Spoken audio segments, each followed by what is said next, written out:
The Google Pixel 4a was such an anticipated phone after the greatly successful Pixel 3a. I remember back in 2020 during quarantine, there was so many leaks and rumors about this phone and the date kept getting pushed back on when it was going to be released. And then once it was finally out, it was such a great phone, but is one camera lens still enough in 2021? Let's find out. Alright, so let's first start off by talking about the specs of the camera. This camera is a 12.2 megapixel camera with an aperture of 1.7. For those of you that don't know about aperture, the lower the aperture, usually the more light the camera sensor lets in, which allows you for better night photography, as well as giving you more of a bokeh or a blurry background in your portrait mode photos. Now the front facing camera is an 8 megapixel camera with an f2 aperture.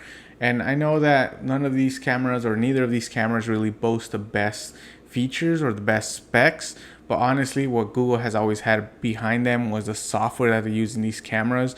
They have always been great for taking portrait photos with the edge detection and also with night photography. I personally have been a long-time fan of the Google Pixel photography. Ever since the Pixel 4 that I bought, the portrait modes came out so clean and I really like the colors during the daytime, and especially with that nighttime feature of being able to brighten up a photo even in a dark room. Now when I'm using my smartphone, I don't normally take a lot of videos. I mostly use it for photos. So I did take quite a few of example photos so you guys can check out and decide for yourselves whether or not one lens is still enough in 2021. Now starting off with some landscape photography, here's a photo I took of the changing leaves here in the fall in Arizona. As you guys can see, some of the trees have yellow leaves and the other ones have green ones. I think Google did really well with the colors here, as well as the blues in the sky and the way the mountain looks. It was pretty bright outside, so something I do like about smartphone photography is that the phones are really great at adapting towards the brightness. So no matter where you focus, it's never going to be super blown out unless you absolutely are staring right at the sun. Now the second example photo I have here is actually of a desert mountain range. I do live in Arizona, so a lot of these are from the desert. As you guys can see, there's not really much color in this one, but it does still retain that blue sky. There was no clouds. It was a very sunny day, so the sky definitely was blue. We do get kind of a halo around the mountain range, kind of like a little white halo from that transition from the mountains to the sky. But I think overall Pixel does a really good job with photography, although I don't know how well it is, because obviously for landscape you want to see the detail in as far away as you can, and because it is still a smartphone, it is limited and there isn't much detail. Once you zoom in, all of the mountain ranges and the small plants become pixelated. Now the main reason I would use this camera is for product photography, which I take a lot of for my Instagram, and I did use this Pixel 4a over the weekend to take a few pictures, and honestly I was really surprised by the results. I knew the camera was great, but when I started actually editing these photos and putting them together, I even asked people on Instagram to tell the difference between a Pixel 4a camera and the Canon R6, and there was a few of them that got it wrong. They were thinking that the R6 was actually the Pixel and vice versa, meaning that the Pixel 4a did a really great job, and then with the editing the colors look pretty much the same. One thing I did notice though is that when you do take photos of products, of screens, usually the white balance is off. If you do focus like I did here on my watch, straight out of the camera, the watch hands here are actually a little bit blue when in reality they should be white. But that's something that can easily be fixed in post. When you're editing the photo, you can change up the white balance and remove those whites or remove the blues to make it white.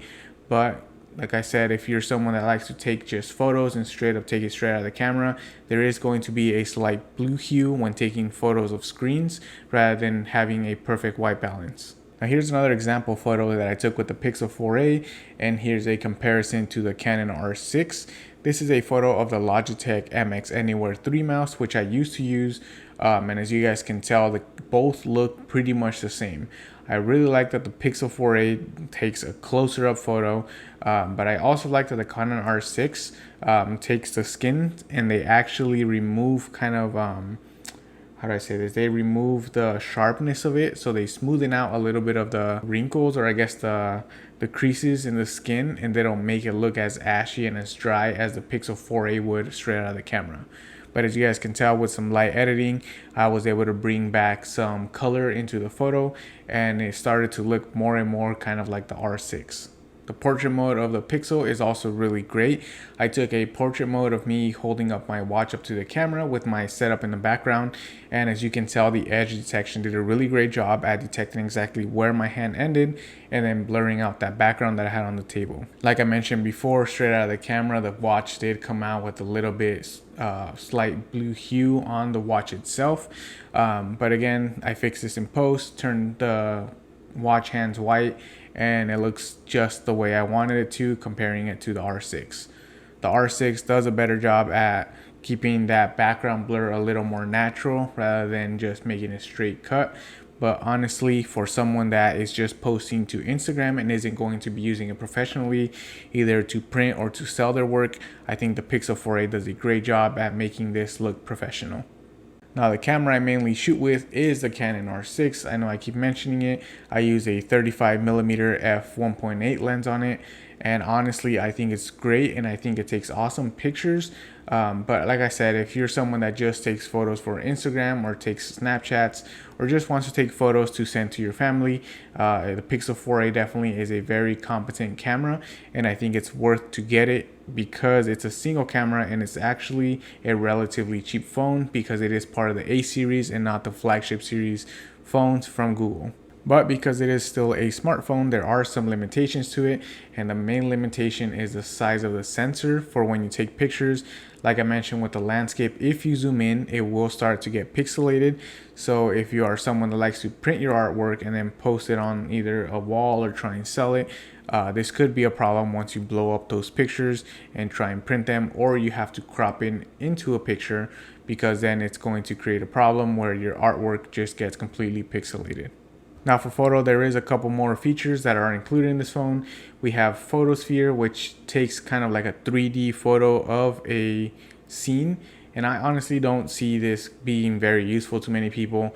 This is more if you do stuff like real estate. If you do real estate and you like to set 3D photos so that your clients can see what the space looks like, this might be useful for you. But other than that, I don't really see you using this much on an everyday basis. We also have the panoramic view, which I honestly also don't see many people using. But again, I'm not a landscape photographer, so I don't take much landscape photos. And the Pixel's 4a camera really isn't great for landscape just because of the small sensor, so that when you zoom in, everything comes pixelated. That is all I have for you today. Let me know down in the comments what your experience has been with the Google Pixel cameras and their smartphone devices in general. Don't forget to like this video if you enjoyed the content and subscribe to not miss any of my future uploads, and I'll catch you guys on the next one.